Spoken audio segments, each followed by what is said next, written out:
What we'll do is we'll share a little bit about, we think that there are certain conditions that exist right now that ETA really can respond to. And what I'll start is by describing some of those conditions. Um, and so when we look at what's kind of what exists right now, we're thinking about the fact that lots of folks see entrepreneurship as a really exciting and enticing path towards building wealth and developing some financial independence. That said, when we're talking about communities of color, women, and other individuals with marginalized identities, what we're seeing is a need to acknowledge some of the barriers and obstacles that they come up against. And so that includes access to capital, access to networks that really have influence, and also confronting kind of systemic bias, discrimination, racism, and other forms of exclusion, um, and the impact that that has on our ability to kind of develop our capacity and support each other. Um, so those are some of the conditions that we see. Again, especially when we're talking about working with folks um, who have marginalized identities. The other piece of this is to kind of um, uh, the result of some of that is that we really see a concentration of ownership and wealth, and that's not unique to New Haven. It really is kind of a national and kind of global phenomenon where wealth is really being concentrated amongst fewer and fewer people.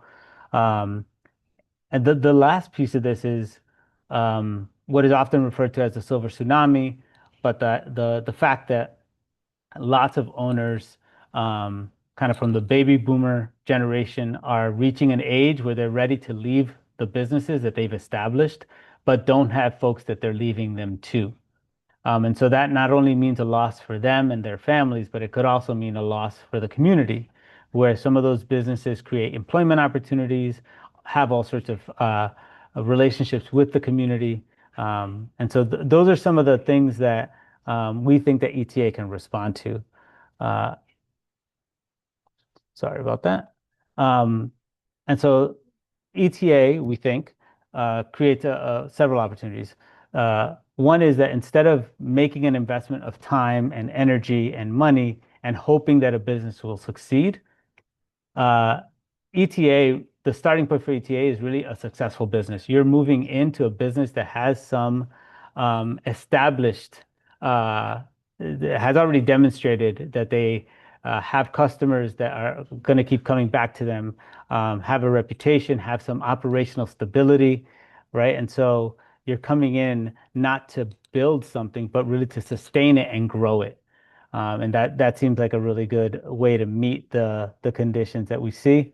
Um, and then also a really good opportunity to meet the silver tsunami, right? Meet this aging population of established owners with a capable and energetic group of new owners to kind of meet them as they transition. So that kind of moves us into the actual program, right? And so that's why we think the ETA will work. Evergreen, as a particular program, is really about sustaining those flourishing uh, businesses for the benefit of not just the new owners, but also for communities that depend on those businesses. Um, and that's the evergreen, right? We're keeping them green as they transition from one owner to the other or from season to season. Um, so this slide really kind of speaks to the arc of the Evergreen program. We're accepting applications now and through the end of June. The program will run uh, through beginning in the late July through late fall. And during that, there'll be a lot of content that will be delivered. But you'll also have an opportunity to begin to kind of apply some of that learning. Uh, so sourcing is one of the ways that you'll begin to apply the learning, the lessons that you're receiving. Um, and then the way we've set up the program as the program is concluding and folks are moving into alumni of the program, we expect that some folks will be ready to acquire a business or in the early stages of that process, and that we'll be able to surround them with some of those instructors and some of the advisors that they've been introduced to during the program to help them move forward.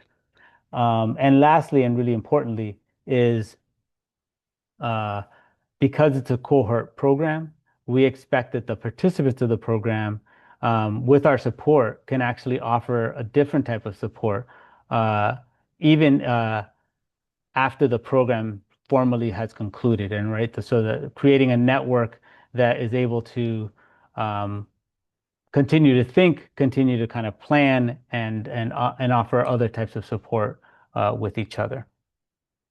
Um, the other part that the we imagine that those peers will help lead is really kind of beginning to imagine into the next evolution of this work. So offering us feedback on what else is needed, how the center and Evergreen can be further supportive of people's efforts to move into acquisition. And so we will be drawing on your experience and your feedback and insights to really grow this work.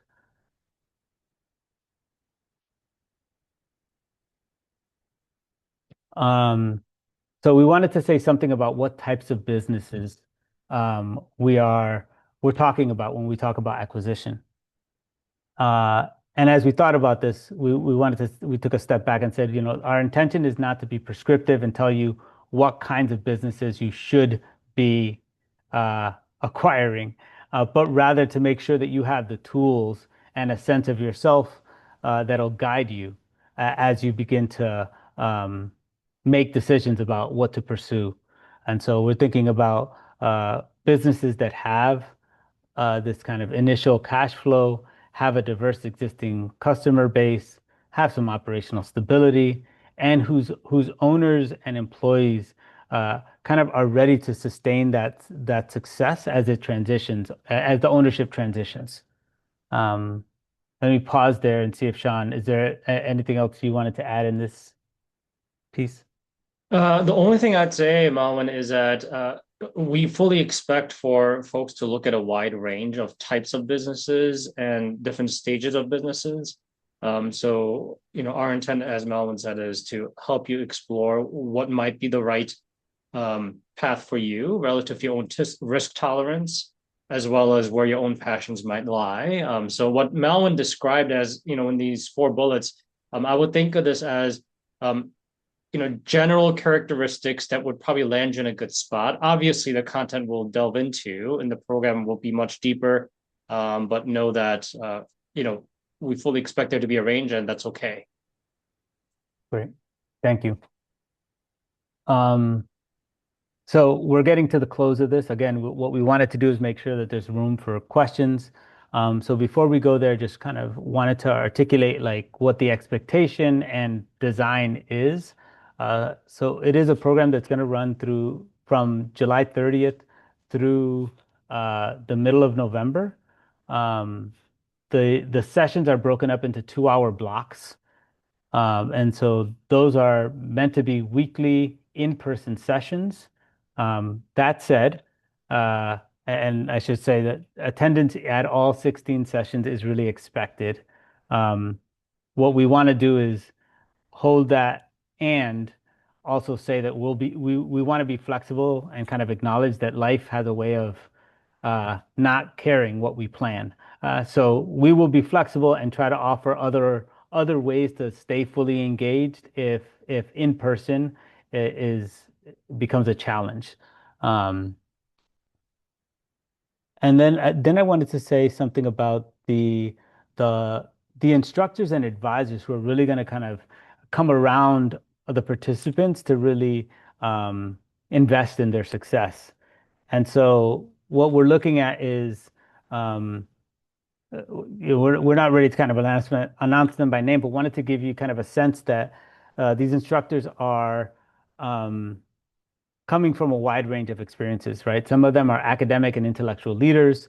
Some of them are entrepreneurs, and some of them are coming at this from an entrepreneurial support uh, position, and so they're in that field. And so the instructors will be a combination and a mix of folks from those backgrounds. Let's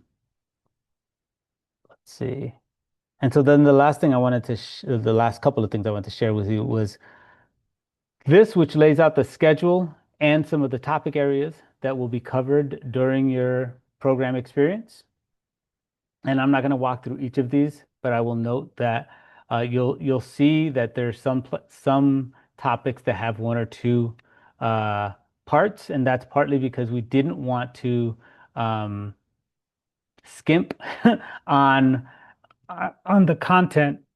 We also didn't want to overwhelm you trying to fit too much into too little time. And so, um, with that said, I'll let you kind of browse this really quickly before we move to the next and final slide.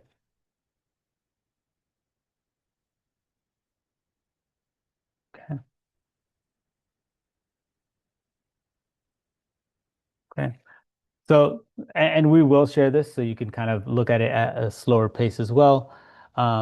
Lastly, really kind of, if you're wondering if you should apply, some of the ways that we've talked about this is if you're interested in acquisition, if you can commit to that outline schedule, and if you see the alignment in what we're offering and kind of where you're headed, I would argue that you should apply, right? And so the application offers some questions that will both help you kind of understand where you're at and will also help us to make sure that we are matching where people are coming in with what we can offer. Um, and with that, I will, Well, I will add, Mawan, like yeah, I just want to say regarding the application, like even if you're feeling like unsure about whether you should apply or not, I think it's a great opportunity to do like a little bit of self-assessment and reflection about like, is this the type of thing that I should, get myself into at this stage in my entrepreneurial journey? Even just reading through the questions as a tool for yourself, I think would be really useful. And I also just want to encourage you guys to think about your own network and who else might benefit from this. great.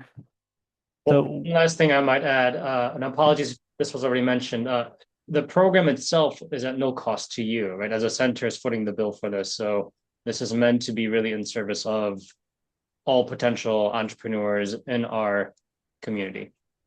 thank you. Yeah, that's helpful too. So I'm going to leave this up for a few minutes. This is a QR code that will take you directly to the application.